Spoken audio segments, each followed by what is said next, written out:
జనవరి 22వ తేదీన అయోధ్య రామమందిరంలో రాముని విగ్రహానికి ప్రాణప్రతిష్ఠ చేస్తున్నటువంటి సందర్భంగా అయోధ్యను దర్శించుకోలేకపోయినందుకు దక్షిణాది అయోధ్య అయినటువంటి శ్రీ భద్రాద్రి రాముల వారిని దర్శించుకోవడం చాలా సంతోషంగా ఉంది.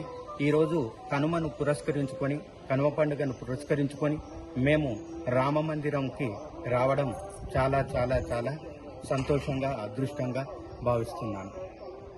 అయోధ్యకు రాలేక పునఃప్రతిష్ఠ చేసిస్తున్న సమయాన మాకందరికీ రాయలసీమ వారందరికీ చాలా సంతోషంతో మేము ఎంతో బాగున్నాం. ఈరోజు మేము భద్రాచలం రామ మందిరంలో ఉన్నాము.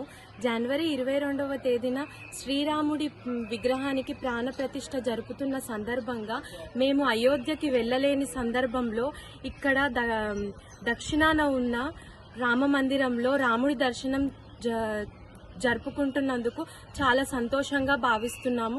మన భారతదేశంలో హిందూ సంస్థని, హిందూ సాంప్రదాయాన్ని చాటి చెప్పిన మన రాముడి గొప్పతనాన్ని మనం రామస్మరణతో మన భారతదేశాన్ని ముందుకు తీసుకెళ్ళాలి. ప్రతి ఒక్కరూ రామస్మరణతో రామనామంతో మన దేశాన్నంతా మారుమోగించాలి. ఈ నెల 22వ తారీఖు రామువారి ప్రతిష్ట ఉంది కదా, మేమందరం చాలా దూరం నుంచి వచ్చాము. అక్కడికి వెళ్ళలేక ఇక్కడ మాకు భద్రాచలం కొంచెం వీలుగా దగ్గరగా ఉండడం వలన మేము ఇక్కడికి వచ్చాము. రాముల వారిని దర్శించుకోవడం కోసం ఇక్కడికి వచ్చాము అన్నమాట. ఈ జనాలు అందరినీ చూస్తుంటే మీకు అర్థమవుతుంది ఎంత గిట్టగట్టలాడుతున్నారో జనాలు.